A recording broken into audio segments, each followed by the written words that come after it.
We're going to cover reionization in the first part, the epoch of reionization, and introduce you to some of the key issues there. And then the second part will be, I thought I'd give you a little bit of overview of simulations and how simulations work. What are some of the issues in that area? So, okay, cool. So far we've talked, of course, about galaxy growth, galaxy death, the interaction of large-scale structure, and the formation of galaxies. So today we're going to move back in time to roughly the first few hundred million years of the cosmos, up to maybe around 1 billion years, which corresponds to roughly redshift 6. So just to kind of set the stage, here's our little timeline, which is in a logarithmic scale here, so it kind of really emphasizes the early part of the universe. We have the Big Bang, inflation, then we have the growth, we have the early period where it cools down, and finally, at 380,000 years, as you know, the universe becomes transparent because the hydrogen atoms all are able to form, and so so that means the universe is then comprised of essentially a neutral, well, just a sea of neutral atoms, hydrogen and helium atoms for the most part. So about 75% hydrogen and 25% helium by mass. And that continues for a while because structure formation still has to keep going, with its gravitational instability. It hasn't really formed first objects yet. And then maybe, something like 100 million years after the Big Bang, we start to get the emergence of the first objects. In other words, the dark matter halos actually are able to form at sufficiently high masses that you can do this, that you can cool and form a little baryonic concentration that can potentially form stars. Now, of course, that's as we talked about earlier, that's very difficult in the early universe due to the fact that the primordial gas has very few cooling paths below 10 to the 4 Kelvin, right? So you have to go through this very slow channel of producing molecular hydrogen in order to form the first stars. So this period before the first objects form is known as the Dark Ages. There are actually attempts to try to probe this directly, which we won't talk about too much, but just so you're aware of it, right? One of the things about hydrogen, the hydrogen atom, is it's very abundant, of course. It also has a very interesting transition at 21 centimeter. And this transition corresponds to a spin flip. So it's a forbidden transition. It shouldn't happen because essentially, but in quantum mechanics, anything that's not forbidden will happen. Anything that is forbidden will happen, but only less frequently, right? So essentially, that's that emits at 21 centimeters. That's a very long wavelength, right? Literally the size of your hand. So, but that is emitted by hydrogen essentially anywhere, right? You hardly have to excite things because essentially, you need very little energy to excite between those two modes. So effectively, you can probe this in a redshifted 21 centimeters in principle, right? If you had a big enough radio telescope with enough sensitivity, blah, blah, blah. It's very hard. No one's done it yet, but there are people trying. Okay. So what we're going to talk about mostly today is after the formation of the first stars and what happens until about 1 billion years after the Big Bang. And what happens there? Well, we believe I'll show you why, that's where all these sources that have formed in the first 1 billion years emit enough ionizing photons that they basically turned the universe from neutral into mostly ionized. Of course, within galaxies, you still have atomic gas, but the intergalactic medium surrounding galaxies, everything all becomes ionized. And that's known as the epoch of reionization. So again, just to give you sort of a pictorial flavor, this is a nice visualization that was put together by one of the, well, it's a little jumpy here, but what you're seeing here is a cube. It's sort of rotating to give you a view of it. And what you're seeing is the first stars and the first, well, here in this case it's just first ionizing sources, are blowing these bubbles, right? And here we are at redshift 8. We see most of the bubbles still haven't really connected yet, right? Except in maybe dense regions where you've been able to, have a bunch of objects together, collectively ionizing a region. By the time you get to redshift 7-ish, you're maybe halfway through reionization for the whole volume. And then, again, this simulation was tuned such that the universe basically fully reionizes right around redshift 6, okay? And so that gives you, a flavor for what the process is that we're trying to trace out using whatever techniques we have available to us, right? Now, of course, how this all happens depends on a lot of things. It depends on the nature of the sources, right? For instance, how many ionizing photons they're putting out. So you imagine that you have a galaxy sitting out in one of these, regions. Right, again, just to kind of imagine you have a galaxy sitting out in one of these regions. It's starting to put out photons. The photon has to overcome a lot of obstacles. The first obstacle it has to overcome is it has to get out of the galaxy, right? And the problem is these ionizing photons, remember 13.6 eV, that's 912 angstroms. So that means these are very, very hard ultraviolet photons, right? Far ultraviolet photons, which means they can be easily scattered and absorbed, and essentially there's a lot of things that can happen to these photons along the way. So there's this thing called the escape fraction, and there's many different versions of this, but essentially what this means in general, in a broad sense, is what fraction of the photons that are actually emitted by stars reaches the intergalactic medium, okay? So that's another thing we have to figure out. It's not obvious from any, simple calculation. That's probably going to depend a little on the environment, as you saw, right? So if you're sitting in a bunch of dense regions that are all like helping you out, you can have this collective effect that reionizes quite early, but otherwise not. The other thing, of course, it all depends on redshift. Why does it depend on redshift? Well, the universe is expanding, right? And another thing that can happen to photons is like a photon manages to escape, the galaxy, get out into the IGM, ionize a nice, hydrogen atom, and that stupid hydrogen atom decides to recombine, right? Because the fact is the universe is so dense that the recombination rate is actually comparable, and in fact exceeding at a redshift much above 6, even at the mean density that recombination time is significantly less than the Hubble time. So not only you have to ionize the thing, you have to keep it ionized, right?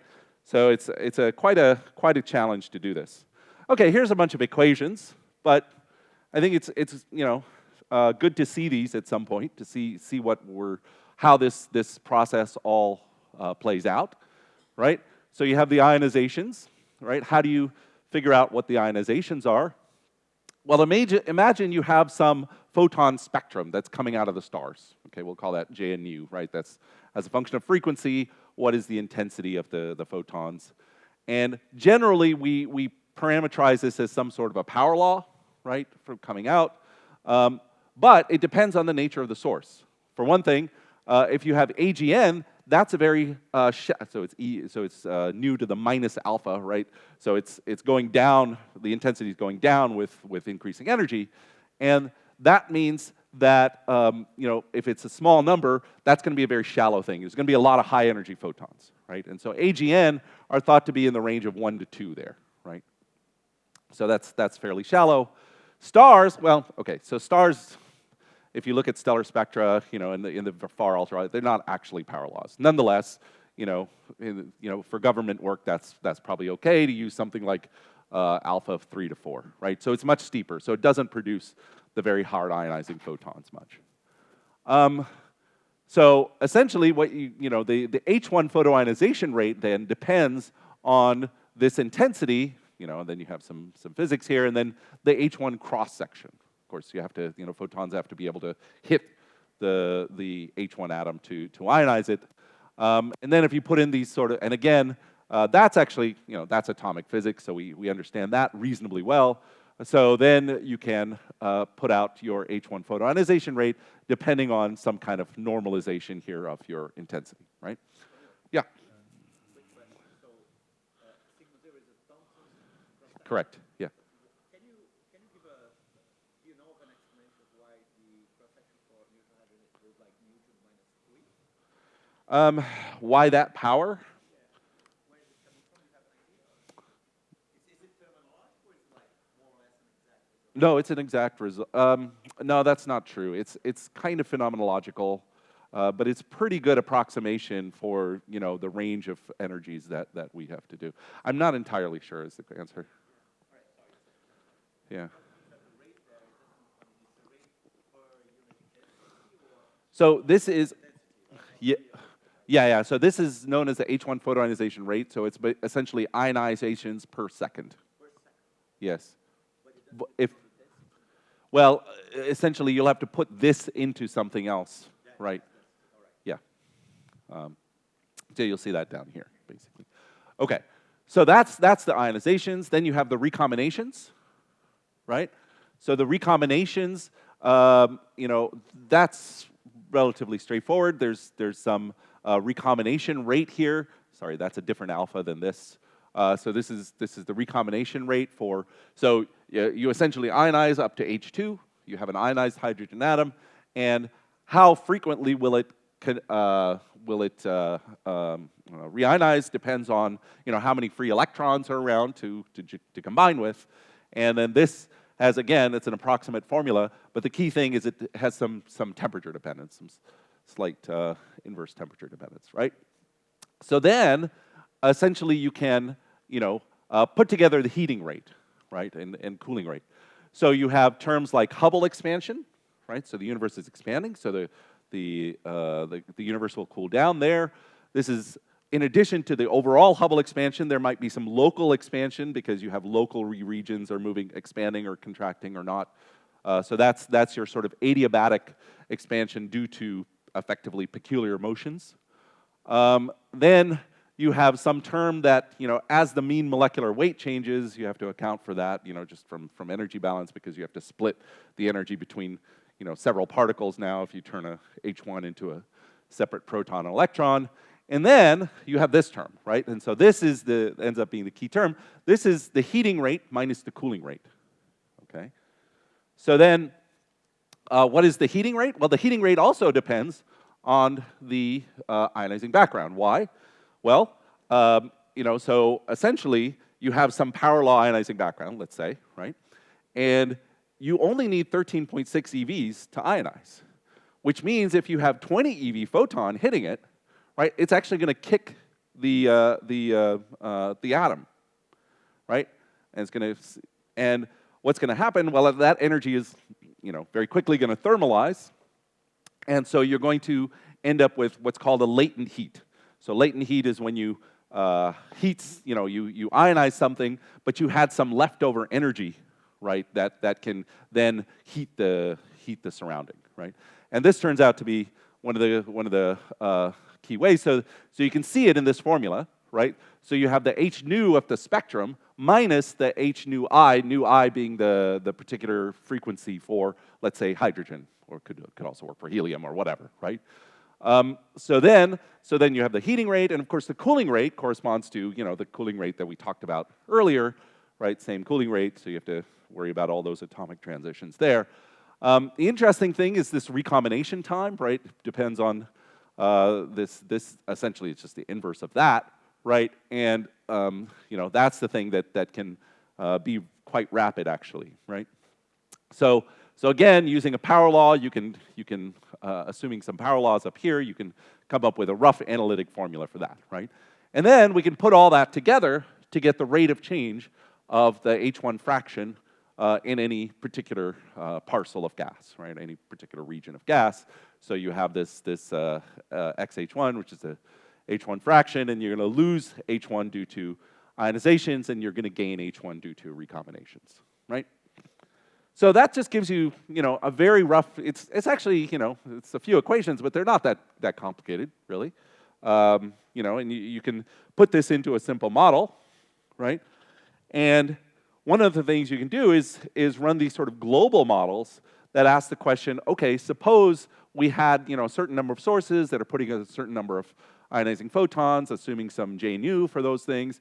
And people even forgot about AGN, so don't, think maybe black holes aren't that important back then. Just assuming star formation. Then you can run some models, right, and try to understand, say, like, okay, we know, and I'll tell you why in a minute, but we know that reionization ends around redshift 6 or 5.5, right? So what kind of escape fraction do I need, right? Because that's a free parameter. I have no idea what the escape fraction is. So I can just plug that in, assuming some kind of constant, which is almost certainly an extreme simplification.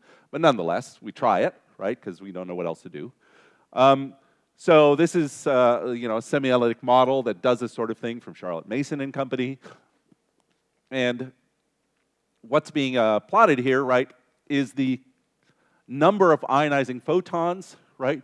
The rate, essentially, sorry, the rate of free ionizing photons versus redshift, and don't worry about too much about where these data come from, but effectively, observations are these sort of shaded bands here, and the observations of quasars are down here. So quasars, at least back then, weren't thought to contribute very much, right? Probably still don't. And then, you can essentially tune your model such that the model, which are these dotted lines, dashed lines, go right through all the data, right? But to do that, you need an escape fraction of about 20%. In other words, 20% of the ionizing photons that are produced by stars. They also include AGN here, but it doesn't do much. Even in the optimistic case of every AGN photon escapes. But 20% is a pretty large number. Why is it a large number? Well, we can go around to local galaxies and measure it, and it's like less than 1%. Right? So now maybe the conditions were very different back in the early universe, quite possibly. So you need escape fractions around 20%. But that's not, in a sense, that's not even enough, right? If you think about it, you also have to account for recombinations, right? And essentially, how do you figure out recombinations? Well, you can essentially ask the question, well, what is the mean free path of photons, right? So if you had a mean free path which was extremely long, that means that you're going to hit a photon, you're going to hit a hydrogen atom at some point. It's going to recombine, and that's it, because it'll always be open effectively to the photon background. But of course, it's not like that. The mean free path is actually pretty short for the photons, as you saw in that movie. And there's a number of estimates of this, but here's one by Davies et al., where as a function of the halo mass in its surroundings, they ran a bunch of simulations. And generally, what they show is you need at least, even for small halos, need at least 6 photons per permanent reionization. In other words, you need to, on average, bang a hydrogen atom 6 times with an ionizing photon before it will stay reionized, right? And for more massive galaxies, it's even larger than that, right? So actually, you'd probably need something significantly larger than 20% overall, right? These models do try to take into account recombinations, but the problem with that is they're very low resolution, and because recombinations depend on density squared, I think these models don't do a very good job of that. So again, you can try to go measure these escape fractions, right? And locally, it's very low, right? But as you go out towards higher redshift, you can find examples of galaxies that have escape fractions of 5 up to 10%, right? That's not all the galaxies do that, but some galaxies you can find that. But what's really bad is, of course, you need significantly greater than 20% for all galaxies. So that's a real problem.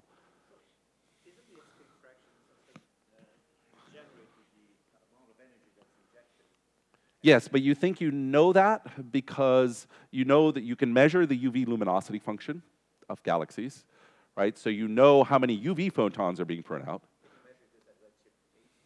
Yes, that's, I mean. You can generalize for all galaxies? Well, you can measure a UV, even with Hubble Space Telescope, you can measure a UV luminosity function, right, at high redshift. So that was already done a few years ago, you know, because you don't need the infrared for that, even to get out to like redshift 9 and 10, right? So you can measure the UV luminosity function. That's pretty well known. Then, of course, you have to make some assumption about the UV photons relative to the ionizing photons, because the ionizing, what the UV luminosity function is measuring is the stuff, you know, if you have a galaxy spectrum, you know, there's going to be some spectrum here. This is going to be, well, okay, this is 1216, this is 912. The UV luminosity function, whenever people say UV luminosity function, what they generally mean is an estimate of the 1500 angstrom flux, okay? For whatever reason, people have picked that number. So below reionization, even below the H1 limit, there isn't much, and then you typically get a spectrum like that. It's a very young galaxy with lots of bright young stars, and all this is absorbed by the hydrogen within the galaxy.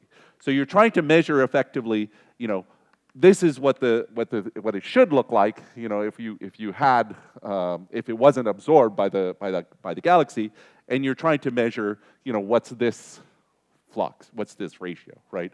This is the stuff that actually escapes that you see.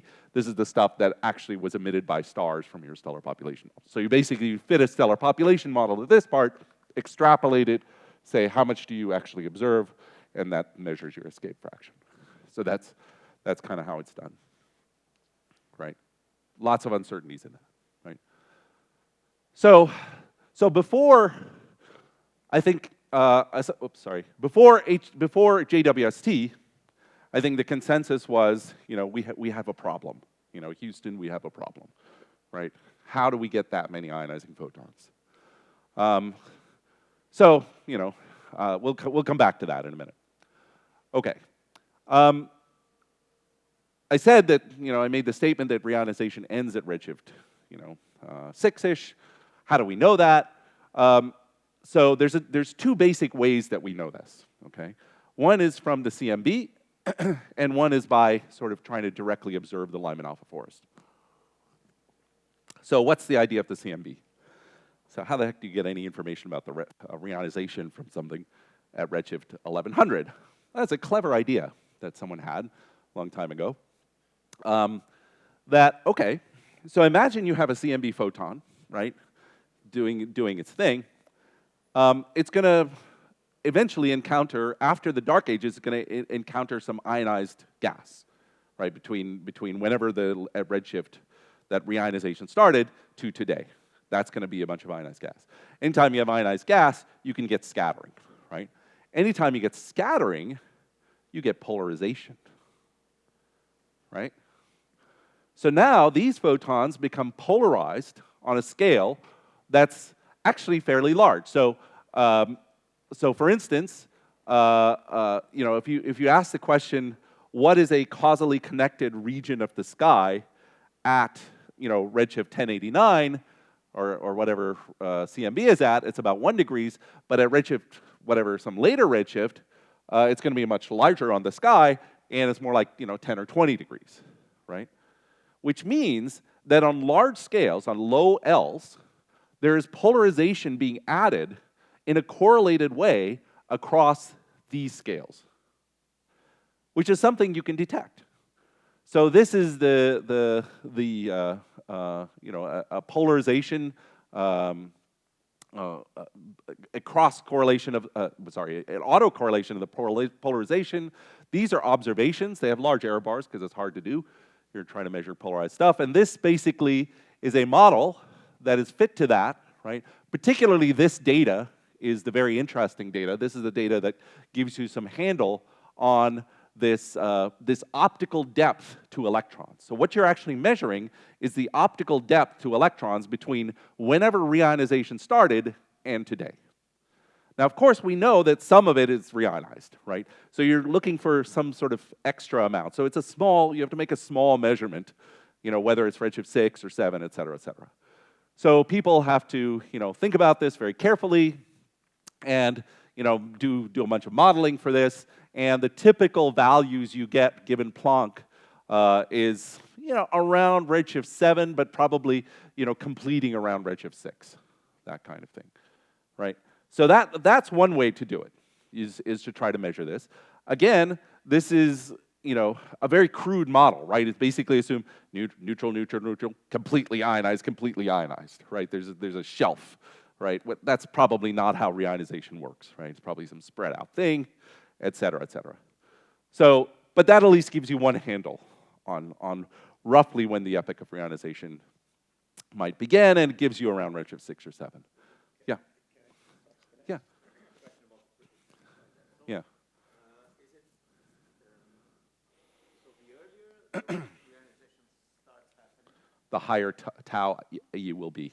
and the higher L you're going to change, right? So there's a lot that you see there. That's true. Lots of sticky points at L between 10 and 30. Yes. To make earlier reionization, you fit that better. So why are the models not exploring more those sticky points? I mean, Yeah. So. better than really low. Well, yeah. So I don't know exactly, but the problem is that you start to get contamination from other things at smaller scales. So it's a little tricky. So I don't actually know. They have some weighted scheme for how they apply the fits to kind of really weight these guys very highly as coming, you know, definitely from the larger scale, et cetera, right? But yeah, I don't know in detail how that's done. But what's interesting is basically that number started off, you know, in the first WMAP measurements, you know, at much, much higher values.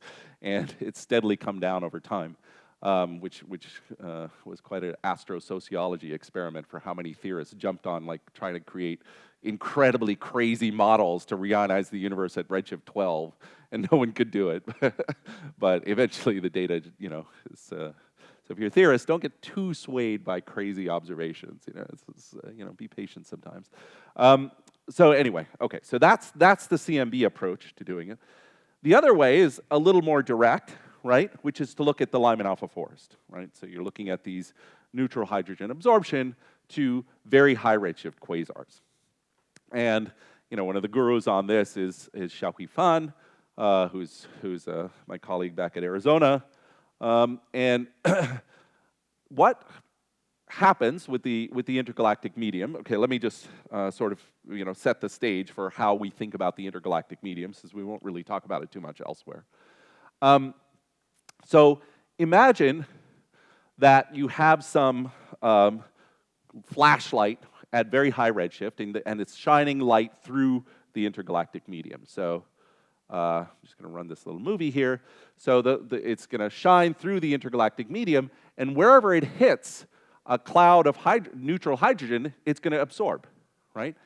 And as the light goes, and here it hits a big cloud, and you can hear a really deep absorption trough, right? That's known as a damp Lyman alpha system.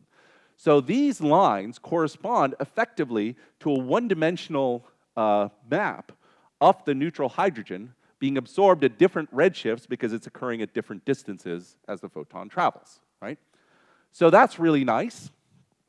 In fact, there's a pretty simple way. We're talking about stuff that's very, very diffuse here. We're not galaxies at all. These are, you know, regions of space that are around mean overdensity, et cetera. Which means, remember, that the dark matter is dominating the gravity and stuff. You know, the baryons are just kind of along for the ride at that level.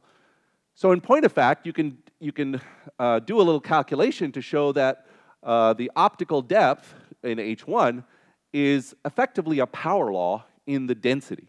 And yet that can even be the dark matter density or the baryon density, right? That dependence on there has a few interesting dependencies. You see this T naught to the minus 0.7, that comes from the recombination rate, so on and so forth. Effectively, you're looking at a balance that's setting the temperature of the intergalactic medium between the adiabatic expansion of the universe and the fact that you have photoionization heating in the regions where you do, right? So that gives you this formula. Here's the point. The point is that as the universe, as you go further and back in the universe, rho, you know, even the ambient rho becomes higher and higher, right? The universe is just smaller. Which means eventually, this tau will start to exceed unity by a large factor as you get high enough to redshift. And so people were measuring this, as people started to find higher and higher redshift quasars, redshift 4. We didn't see, any evidence of complete absorption. Now, so what you're looking for basically is you expect there are going to be absorption, absorption, absorption, less and less and less, transmission, so on and so forth. Eventually, when you hit reionization, the whole universe is neutral. So then it should just chunk. That's it, nothing. Right? Because when the universe is fully neutral, you won't get any of those Lyman alpha photons through. So that's what they were hoping for, is they would see, and you can see these high redshift quasars here going, this is just a sample of quasars from SDSS, and you kind of see this, right? It was really kind of one of those things there that, it was a competition, right? Because the universe getting denser and denser, eventually tau is going to be so much greater than 1 anyway, just from compact universe, that maybe you wouldn't get to the reionization, you wouldn't see a shelf, right? So you could be completely screwed. But Xiaohui, when he was a grad student at Princeton, took a chance on this, right? And now he's famous because he actually did detect it just before, like it went it's expected to go completely flat, right? And it's a little hard to see here, but in a lot of cases here, you can see that, you see a little bit of absorption, and then it kind of just dies completely, right? And it doesn't look that statistically significant, but when you add up all the quasars and plot it all together, it actually does end up giving you a pretty good limit on the reionization. And again, that basically shows that it's around redshift 6-ish. Okay, so yeah, I can show that. Okay, so on the one hand, we have the people saying the universe, ends reionization at redshift 6, so on and so forth. But then we have to select. We want to basically look for the source population, right? So another important thing is we have to figure out what the sources of reionization are, and so we want to find galaxies at very high redshifts. So I think maybe many of you have heard about the Lyman break technique, but maybe not. So this is the way, when people say, oh, we found the highest redshift galaxy or whatever, how are they actually doing it, right? What they're doing is they're looking in some big field like this, where they've gone and take, let's say, JWST data on some region of the sky, and they've got, hundreds, thousands, maybe even tens of thousands of galaxies in here when you go looking for it. And then what they want to do is they want to figure out the galaxies that essentially appear in the redder bands and disappear in the bluer bands. Why does that happen? Well, again, you're looking for these two characteristic breaks in the galaxy spectrum. You're looking at this break, and then you're looking at this break, right? So this is a break that comes from the same neutral absorption by neutral hydrogen, and this is the Lyman and known as the Lyman break at 1216 angstroms. There's another little break here at 912 angstroms below that. And then this, we won't talk too much about this. This is for more applicable to lower redshifts, but you can actually detect a Balmer break. That comes from a bunch of Balmer hydrogen lines, as well as a bunch of metal lines start becoming important there. So what you're looking for then is galaxies that appear in the red bands, and then because of this characteristic spectrum, particularly you're looking for the Lyman break, right, at very high redshift, you're basically saying that, okay, galaxies should disappear in these bluer bands, right? And with Hubble, you can see you can already get out to like redshift 7, 8, even as this galaxy spectrum redshifts. But as you go to JWST, of course, you have much redder bands, which allow you to probe much, much higher redshifts, right? So, so you can see the Lyman break. With JWST, in principle, you can see the Lyman break out to redshift 23, right? And still have a filter redwards using only NIRCam. So, if the galaxies are bright enough, we should see them with JWST out to greater than redshift 20. So that's basically what you're going and looking for. This is an example of one of those galaxies, that shows up, or a couple of these galaxies that show up. There's these tiny little red smudges, right? That's what you're hunting for. Okay, so then you go and you say, okay, we've got this galaxy that we think is a candidate. We're going to collect all the photometry for it, and then we're going to do some SED fitting. So again, what that means is you take some kind of stellar population model, right?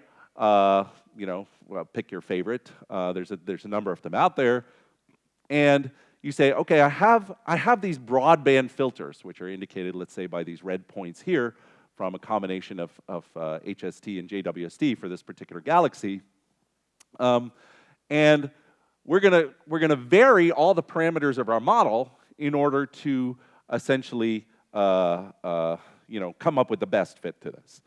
Now, all these points over here, these downward triangles, are all upper limits, right? So we know that there is some kind of a break here, because we detect it here, and then all of these things are just upper limits, right? So one hope, right, is that this is actually a high redshift galaxies. This is what you're kind of looking for. You see a bunch of bands, redwards, and then you assume that this is the Lyman break.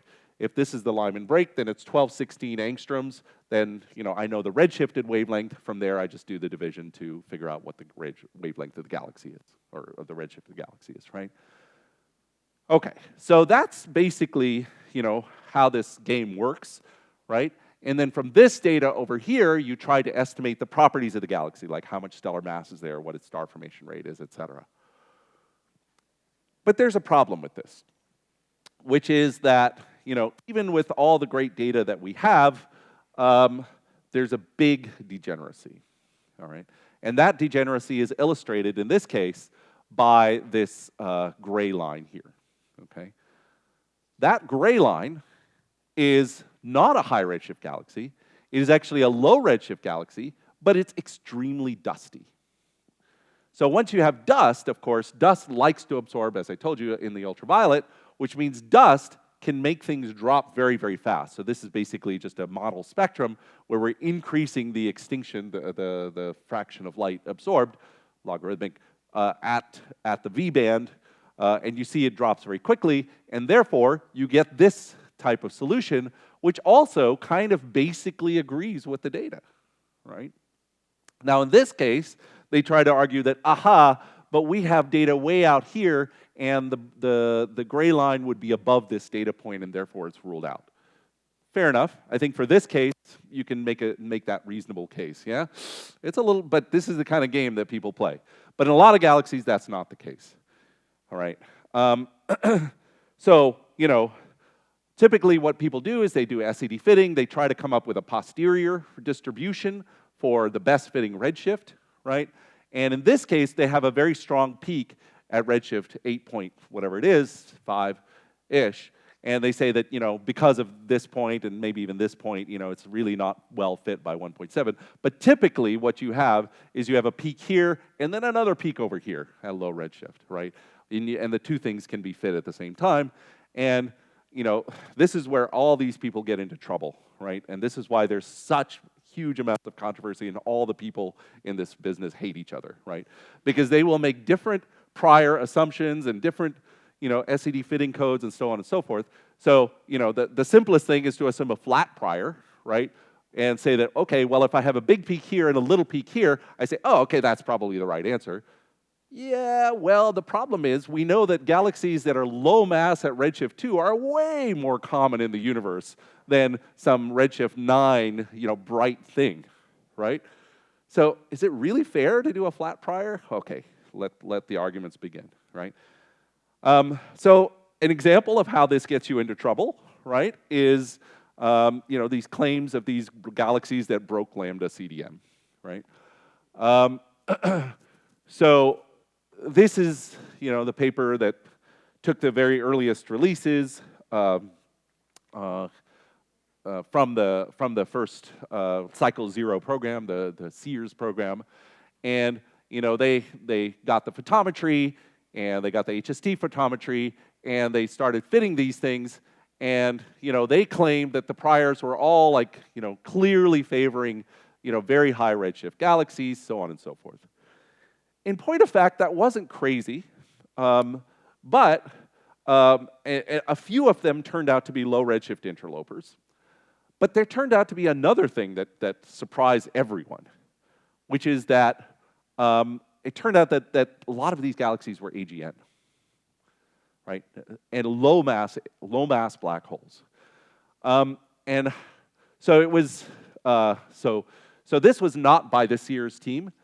This guy was on the Sears team. He's an AGN guy, right? Dale Kachevsky.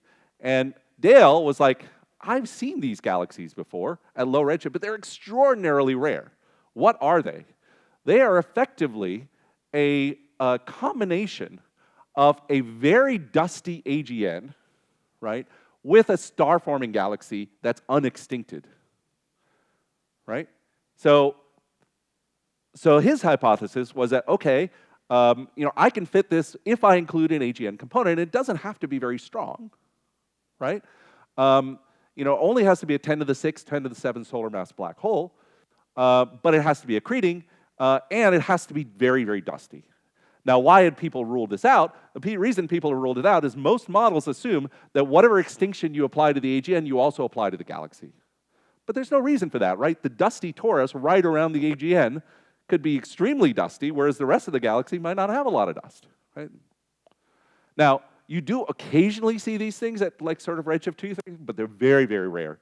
Apparently, this is the norm at high redshift for these galaxies. All these low mass black holes are accreting very fast, and they're very, very dusty, right?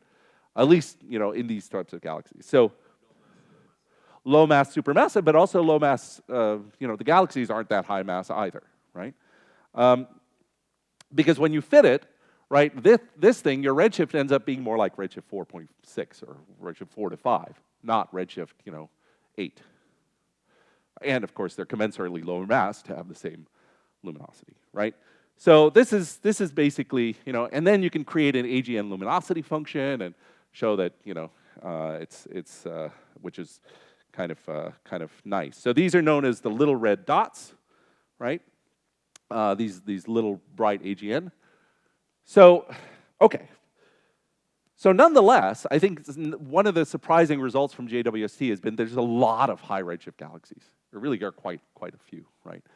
So, so JWST hasn't broken lambda CDM, but it turns out it's still broken most of our galaxy formation models, okay? Not by that much, not by, but remember we were talking about this cosmic star formation efficiency, right? And we said that, well, at most it gets to like 20%, but never much above that. Most galaxy formation models for the galaxies that you would see, the bright things you would see with JWST, we're getting 5 to 10%, or maybe few percent to 10%, not really peak things. Okay, then you go out and you actually measure things, right? And for instance, you measure the surface density of galaxies, above some particular brightness in this the 2.7 micron JWST band. Okay, so that's the observations, right? And then this is the Sears team paper, and they told all of us theorists on the Sears team, give me your predictions, go figure out how many galaxies above this, make your little light cone and figure out what's the surface density going to be, right? So we did that, and we were very embarrassed, right? Because essentially all of our models lie down here. Essentially any kind of simulation-based model lies here. The only models that agree with this are, well, this one is this empirical model, right? So it's basically just taking low redshift data and extrapolating it based on some, so it's not really a physical model, it's just saying that's what the data should look like. This is probably the most successful model, this flares model. But all the rest of us, basically, flare simulations, but all the rest of us were clearly low. So it does appear that the efficiency, there is a lot more efficient star formation above redshift 10 than essentially any of the models are predicting, and this is still true. It's not entirely clear what the resolution of this is. Maybe the flares people have fixed it, but one of the flares are a set of zoom simulations just for high redshift. And the question is, whenever you do a zoom simulation just for high redshift, you wonder, well, what would it be if you extended that down to redshift 0, right? Because if you produce 50% efficiencies at redshift 0, well, then clearly, that's not a particularly good model, right? So that's a little hard to judge, but it is true that, at least at redshift, these high redshifts, they do pretty well. So we'll see.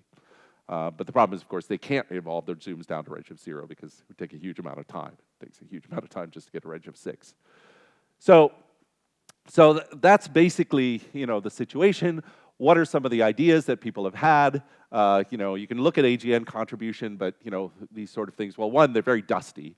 So, if these things are mostly UV light, the AGN is not contributing. But also, they're very small, right? They're not really contributing that much in the UV, right? So this is going to be rest UV, essentially, this band. There was, other models, like, this is one of those things that, like, maybe the data is wrong, but I don't think so. But like, the theorists have really jumped on this bandwagon with lots of crazy ideas. Like, suddenly the dust, one model by Andrea Ferrara's group said, oh, look at this little break here. Maybe galaxies are just suddenly dust-free for some reason above redshift 9. Well, the problem is then you can go out and actually measure the UV colors of these galaxies, and they don't look dust-free, right? So that model is probably not right. One model that could succeed is bursty or star formation. So essentially, you can imagine that, okay, what this is telling us is a whole bunch more UV bright galaxies than we think. But that assumes that, whenever you're on the tail of the distribution, you're looking at the brightest set of galaxies. It depends on how much excursion there is from the overall population. You can really, if you crank up the burstiness, you can get a lot more over a given threshold, right? Here. So the question then becomes, what burstiness do you need? So you need a lot. You need a sigma, a burstiness in the star formation, specific star formation rates of like close to 2 dex, right? Which is huge.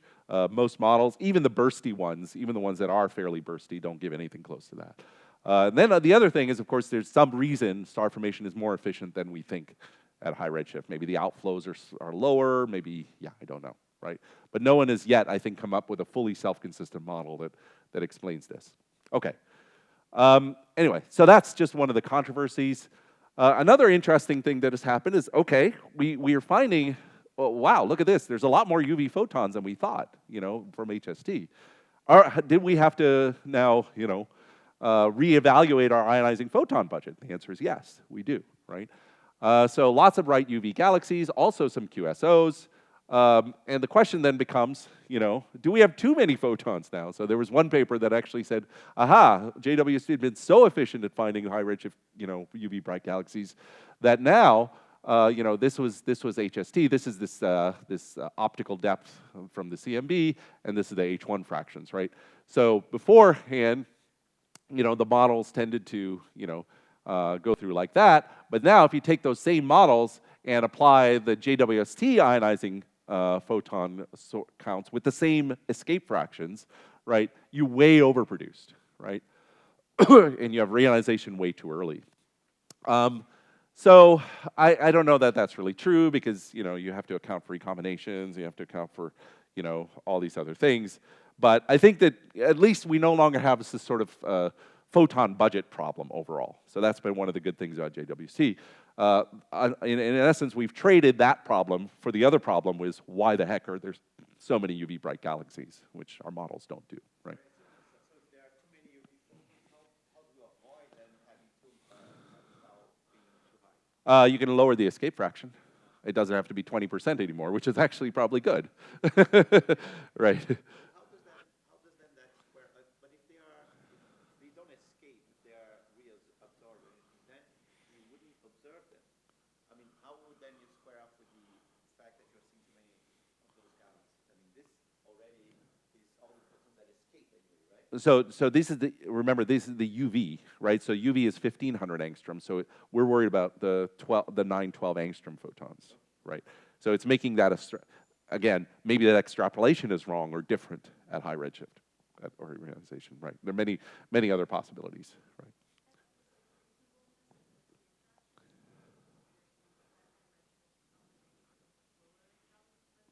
Yeah, so people have, both tried to observe the escape fraction at redshift sort of 2 to 3, because then it transitions roughly into the optical or the UV, and you can use And they can, again, find typical escape fractions around 5 to 10% globally. So clearly there is more escaping ionizing photons at high redshift than there are today. So then people have argued, well, maybe you extrapolate that to redshift 6 and it's even higher, right? So that's how people were saying the 20% number was maybe not crazy.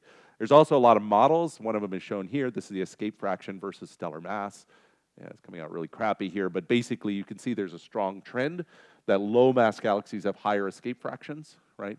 So that's another example, or another thing that people say is like, well, maybe all these low mass galaxies at very high redshift, we're down here, whereas we only see things, at here, and that's why we have to. So people had argued their way around this thing, but no one had observed it, right? Because you can't.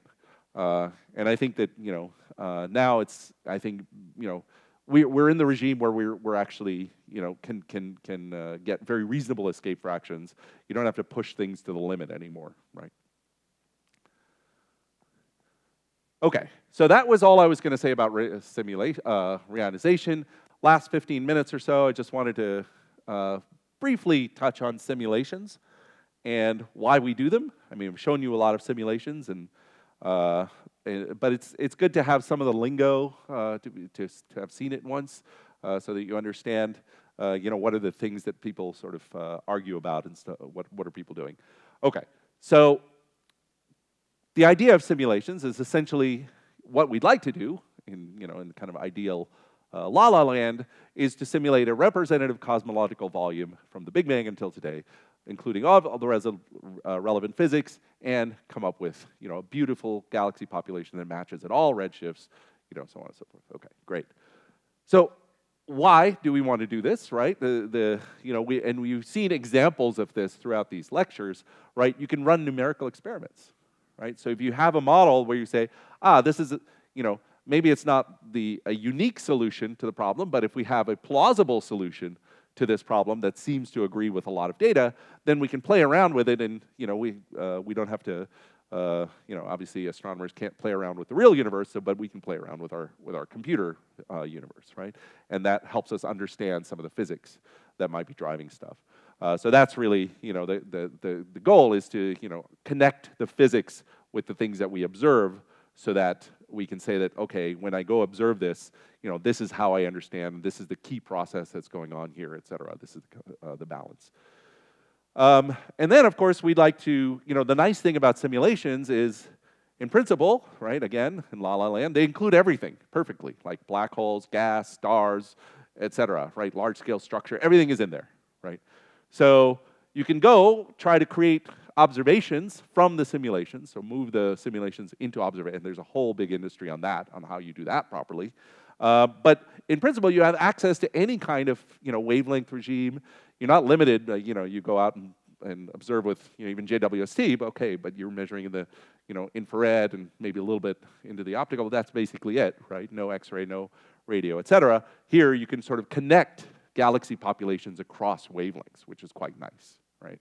So you can ask the question, okay, suppose I see a set of galaxies with JWST at in the near infrared. What should they look like in the X-rays or in the radio, right? Why do we have to simulate? The general rule is you never simulate anything that you can even plausibly calculate on a piece of paper, because simulations basically suck, right? There's some kind of they're subject to resolution, they're subject to how big a volume you can do, they're subject to whatever uncertainties in the input physics that you have, et cetera, et cetera. So you never want to simulate things that you can do by hand, right?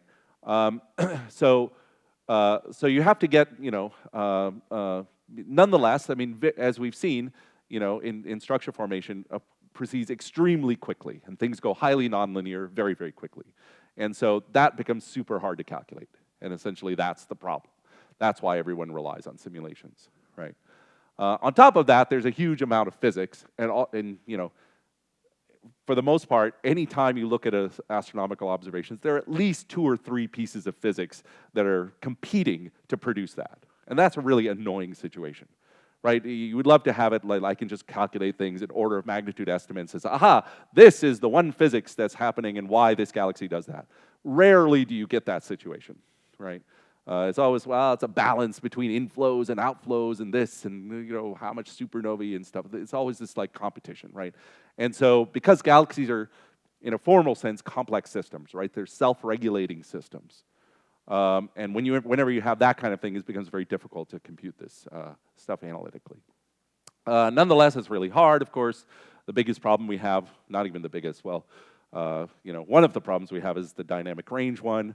And, even sort of being very, very optimistic about what you might need, you sort of need, of order 10 to the 27 cells or fluid elements or whatever it is in your simulation to represent the size of the universe down while still, doing something like, star formation in the interstellar medium, right? And currently, things are pushing, maybe 1 trillion, 10 to the 12, but it's getting really hard, right? Only an n-body. So that's another 100 Moore's law years. So, even assuming if Moore's law continues, which is, I think, very questionable, that's beyond my lifetime. So we need to do something else, right? So, but the problem is there's a lot of different things you can do. So what are these various, ways that people try to go about simulating things? Just to give you sort of a pictorial representation of what's going on. The easiest ones, and by far the fastest ones, are these n-body simulations, right? So n-body simulations effectively just solve Poisson's equation in an expanding universe. That's it. So it's appropriate for gravity, or if you think the baryons are unimportant in the overall dynamics, just following along for the ride. Okay, great. You can do that, and the types of codes they use. You can either use a tree code or a particle mesh code. Won't go into too much detail on what these are just various ways to solve Poisson's equation, either in a Lagrangian sense or in an Eulerian sense. The kind of the classical way to do hydrodynamics, right? The sort of way that most other people in other fields do hydrodynamics is what's called Eulerian, right? Eulerian is effectively a grid. So you basically say that I have a box of gas, right? I'm going to divide it into some grid, and I'm going to try to figure out the interaction between each grid cell across the gas face, right? Simple enough. I can write down the equations of hydrodynamics in that frame, and then solve it. The problem with that is, of course, that you're now limited by the resolution of your grid cell, right?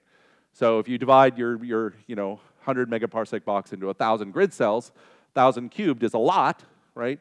The problem is that's still 100 kiloparsec resolution. That's not very good, right? That's not going to get you like resolving galaxies or anything. So people try to be adaptive about this. This is the problem we have, that we want the large volume for the large scale structure, but we want to be able to resolve these very small things. So people try to use adaptive meshes. So in an adaptive mesh, you say, okay, I'm going to take this high density region, and I'm going to subdivide it into further meshes, right? Which becomes an absolute bookkeeping nightmare. Nonetheless, people can figure it out, right? It's so this is known as adaptive mesh refinement. There are some advantages, big advantages to adaptive mesh refinement. The disadvantage is mostly slow, and it's really, you have a lot of memory heavy, and it really imprints a Cartesian grid on things, and there's nothing particularly Cartesian about a galaxy disk, for instance, that's rotating. But there are a number of codes that do that. The Eulerian codes are very good at handling shocks, right? So you have two faces together. We can really solve shock jump conditions, Rankine-Hugoniot conditions very well. So they're very good at that. The other good thing about them is you can decide where you're going to refine your interest, right? So, for instance, a lot of the first star simulations, you're trying to form the very first star in the universe. This is a big industry. Use this. Why? Because they can just say, I don't care about evolving it down to redshift 0 or anything. I'm going to figure out wherever in my volume is forming the first star, and I'm just going to keep zooming and zooming and zooming. I can just do that infinitely and get to, not just parsec, you can get to AU resolution, literally. Okay, so you can resolve like actual, stars forming, but just the first one, because by the time you get down, the time steps are so small that you can't do anything else. But you can see how that thing forms, right? That's something you can do with an AMR code, because you can decide where to refine. Other people use that in a different way, where you try to refine on other objects of interest. Maybe you're not interested in galaxies. Maybe you're interested in the filaments, right? Okay, go refine on there. That's really nice. Right? So it is quite useful in that way. But I would say most of the codes are in the what's called Lagrangian hydrodynamics. And in a Lagrangian code, essentially the equations are solved in the fluid frame of the gas, right? And effectively, you don't have a grid necessarily. You essentially take the particle and you try to compute its properties based on its neighbors.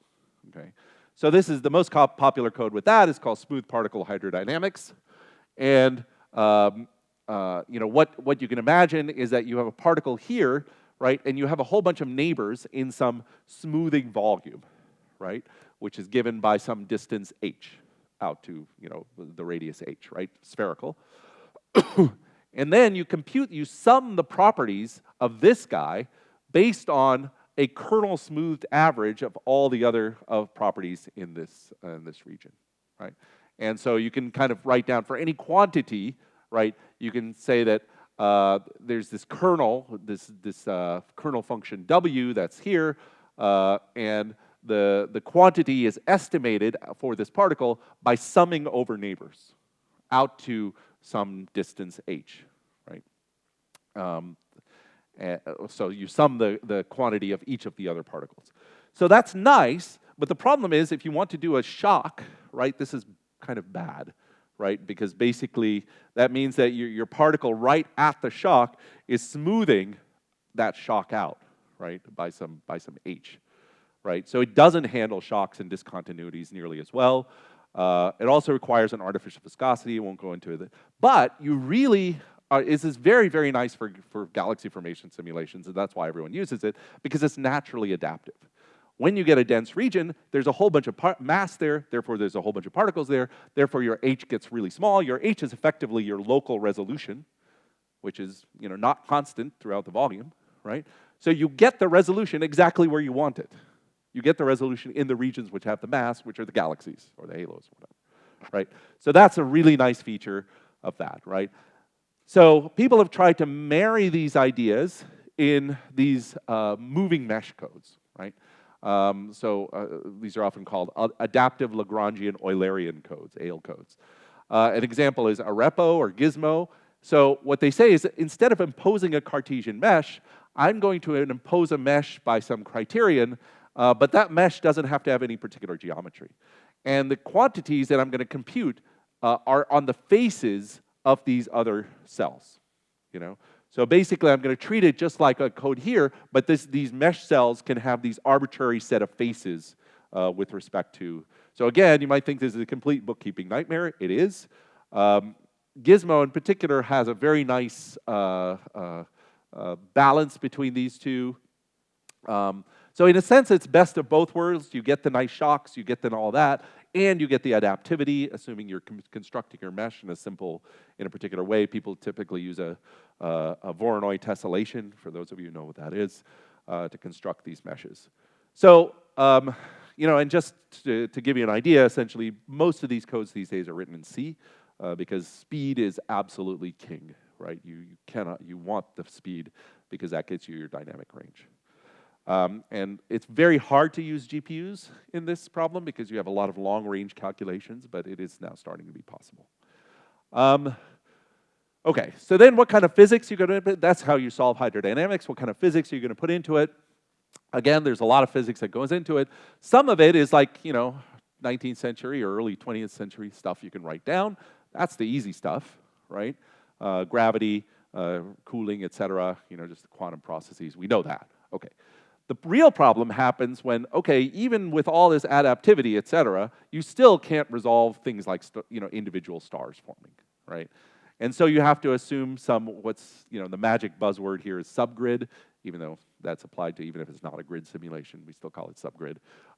And these are things like, obviously star formation, black holes, chemical enrichment, which is comes from supernova models. So we try to import the information of what kind of yields come out from the supernovae for various metallicities. Christina talked a little bit about that last time, et cetera, right? Conduction, et cetera. So then, again, we have a dynamic range problem, so we can't do everything at once, so we try to break the problem up into different scales, right?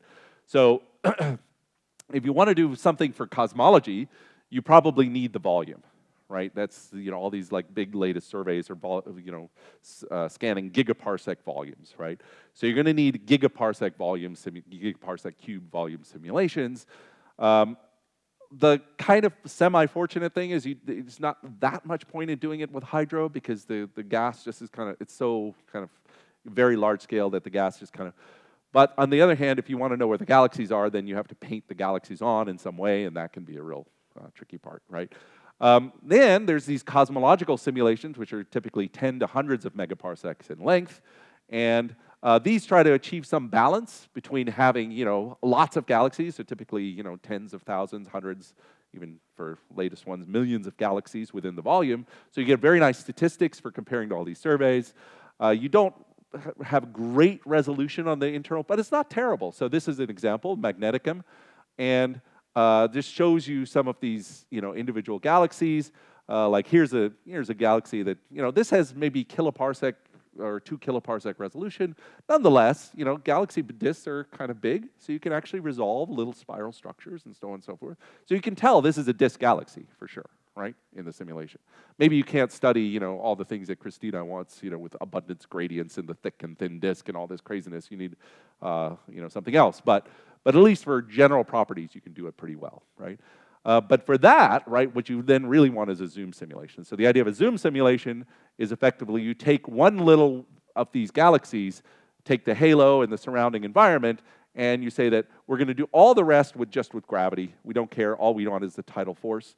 But we're going to do this thing with extremely high resolution hydrodynamics, right? So we essentially just populate that one little region with extremely, so that's what a zoom simulation does. You can do a halo or a region or whatever you like, right? And then finally, there's a lot of these isolated experiments which dispense with cosmology altogether. But if you really want to understand the physics of things, then that can be useful as well. So that's basically the 4 classes of simulations that people do. Here's a nice little compilation at the time by Mark Vogelsberger in a review. That talks about all the various simulations. So these are the dark matter only simulations. These include the hydro. These are the large volume ones, and then these are the zooms, right? And you can see all the various people. And about 10 years ago, everybody started naming their damn simulations. So now every simulation has to have a name. Okay, so that they all have some little name on them. But you can see that the zooms, these zooms can really produce very intricate structure and things like that. This is fire, for instance.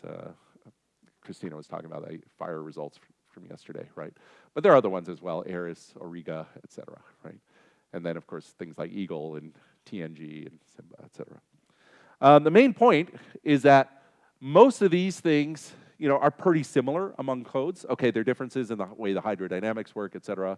TNG, Eagle uses SPH, as does Magneticum, but TNG uses this moving mesh code. Simba uses Gizmo, which is like a moving mesh code, et cetera. So those are some differences, but the big differences are in how essentially all these feedback models are implemented, because those are the most uncertain things. We don't really have good constraints on them. So, again, this is a fun little movie to, how do you run a simulation?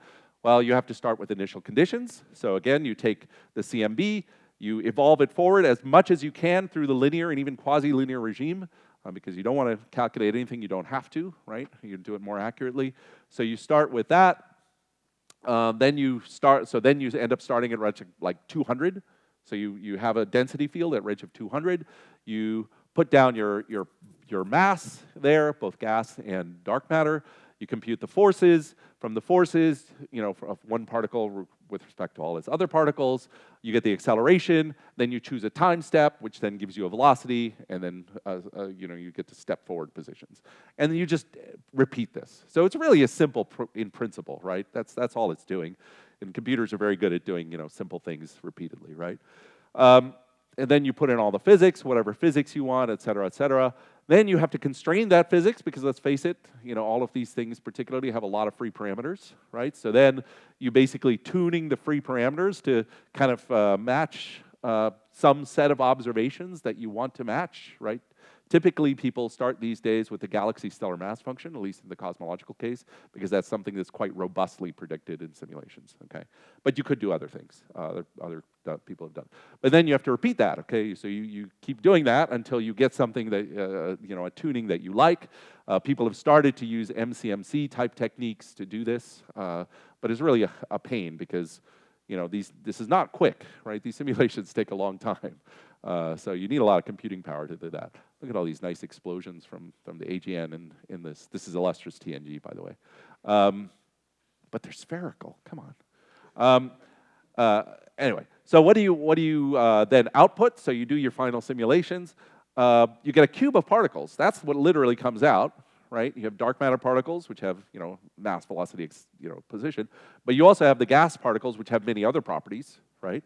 And you can form stars and black holes. So you can convert some of that gas into stars, or black holes, et cetera. So then you have this cube of particles, but then what do you do with it? Those aren't galaxies, right? So then you have to apply some sort of a group finder to say that, here's a collection of things that I would identify as a halo. Here's a collection of things that I would identify as a galaxy. And there's, again, many different ways to do that, and people argue about which one's the best. But typically, it's some kind of friends of friends thing. So then you can then take all those things. Then you say that, okay, basically what this group finder puts out is saying, okay, a list of particles and which halo or galaxy they belong to, right? Then from there you go and take that list and say, okay, now I can sum up all the mass in this halo just by going through the list of particles, saying what's the total dark matter mass? How many of those are dark matter? How many of those are gas, et cetera? So that's or the star formation rates of the things in the galaxy, and then you just sum up those things, right? And so there's various catalogs that you can get out. Caesar catalog is one of the thing that does all this for you, right? So I didn't have you do this part, but you can see the result. You just produce these catalogs with these hundreds of properties, and in the Caesar catalog, you can even do things like photometry. So we have some sort of stellar population model. We assumed, we took the star formation history, we applied it, and you can get 100 plus bands of photometry, right? So that's basically what you get. That's just one example, but TNG has a very nice website with lots of properties, et cetera, pre-computed as well. Just one last thing, to simulate reionization, okay, there's one additional complication, and it's a doozy, okay, which is that you then have to deal with the photons, right? Because the photons basically are the things that are going to set the thermodynamic state of the gas, which is important because remember, it's a competition between that temperature of the gas versus like the virial temperature of the halo, which is going to depend on whether the galaxy can form or not, et cetera, right? So you have to do all the galaxy formation physics, and you have to do the photon fluid as well. So this is just a recent simulation, quite nice one, by the TNG group called FIXIN, that tries to do this all self-consistently, and you see basically this is just this is the ionizing photon field actually. So you can see these photons are being slowly making their way out of the galaxies. I don't know why they have these like filamentary things on them. Maybe it's just, but anyway, that kind of gives you an example of how these codes can actually track the photons, which is pretty cool. This one just shows the same thing, but now in 21 centimeter, right? So effectively, where the ionized hydrogen is, the yellow is the neutral stuff, right? And it shows you kind of the power spectrum of the neutral hydrogen, which is what you try to measure with your 21 centimeter experiments, right? So you can see the process of reionization eating away at this. Right? So all this kind of thing you can do with simulations, right? Thiesen's not the only one, but they're very good at making movies. Right, gravitational waves, just to give you some cool example, because this is a gravitational wave thing. What can you do related to gravitational waves with these simulations? Here's a paper that we did a few years ago. That was fun, right? So what you wanted to do with LIGO, these LIGO things that started to be discovered, is you want to say, okay, you want to try to estimate where do we need to go to follow up to look for or electromagnetic counterparts, right? And essentially, by using the simulations and making some assumptions about what the nature of these sources are, coming from low metallicity stars, et cetera, you can set up an optimal strategy. Should you look at, if you see something within a 1-degree field, should you look at all galaxies? Probably not. Should you look at, the high stellar mass galaxies? Should you look at the high star formation rate galaxies, et cetera, right? And where is the low Z galaxies or whatever you like? So, you can basically optimize things by more than a factor of 2 if you wanted to do that. You can even do planets. Okay, this is way the heck out there, but you can do it, right? So that's another subgrid model, right? So that's what Peter Baruzzi and Molly Peoples did. Essentially, they tried to come up with a planet formation rate, right, which depends on the metallicity, because planet formation depends on metallicity, as well as the star formation rate, and they just added that into their model and then started producing the number of planets, number of Earth-like planets, et cetera, et cetera. So, they predict something like, 1 billion Earth-like planets in the Milky Way based on data that was available back then. Probably you could redo this and you'd have have something pretty interesting. But yeah, this is the kind of thing you can do, take simulations and just, apply more and more stuff to it. And the nice thing is, something like planet formation doesn't affect the dynamics of anything at all. So you can do it post-processing. You don't have to do it on the fly, right? So you can just take simulation outputs and try it. Okay, so I'll leave you up there. I don't want to go through all this, but I'm tired of talking. These are basically some of the key concepts that we tried to go through. But yeah, hope you learned something, and yeah, it was hopefully enjoyable. Okay.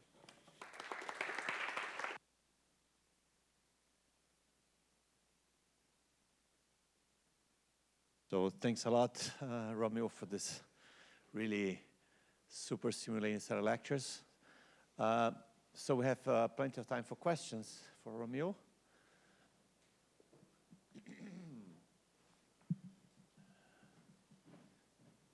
Okay.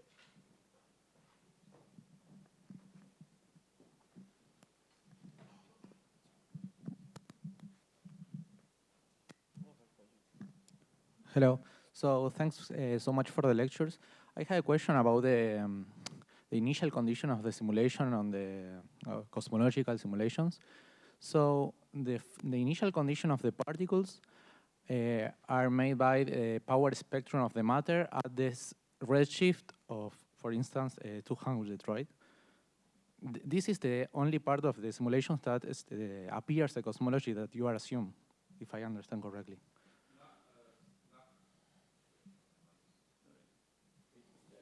Oh, okay. Not quite. Right? Okay. So that certainly sets the initial conditions, and that of course sets your matter distribution at that time. But of course, when you're solving your equations to get force, for instance, you have to account for the fact that you're in an expanding cosmology. Right. Yeah.